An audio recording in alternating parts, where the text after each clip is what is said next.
Good day, I am Loreto Edivera Jr. and for this video I will execute the proper handling of a handgun.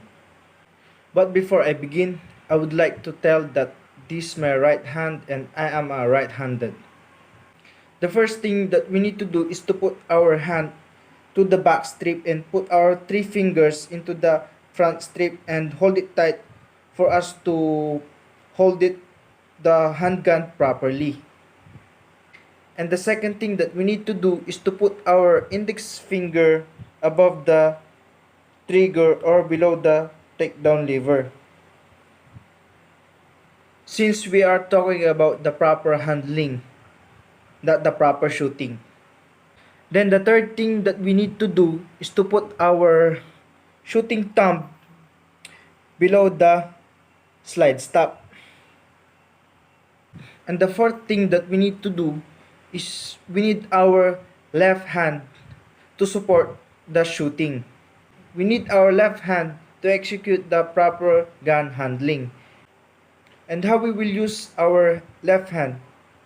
We will use the 4 fingers to cover the 3 fingers that hold the front strip.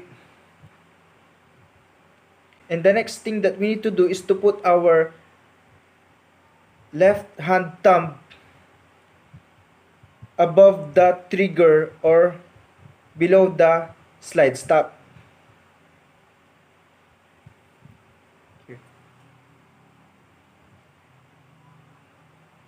To support our proper gun handling.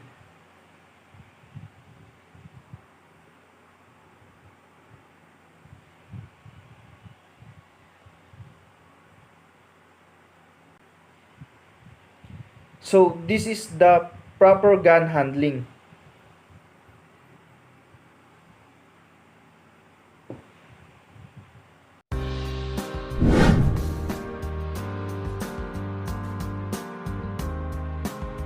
The first thing that we need to do is to step our one leg forward.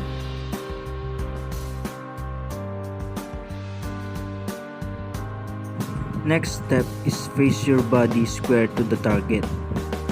Strong aggressive body position to help mitigate recoil.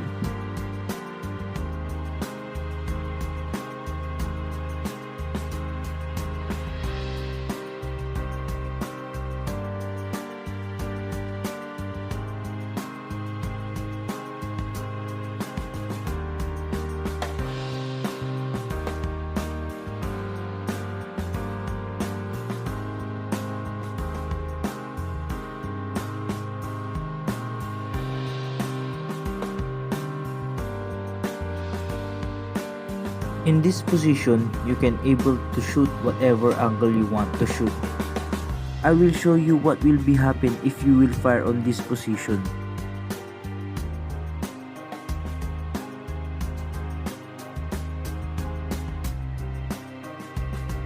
Simple physics, the gun is forcing me backwards instead of me forcing the gun forward.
posisyon.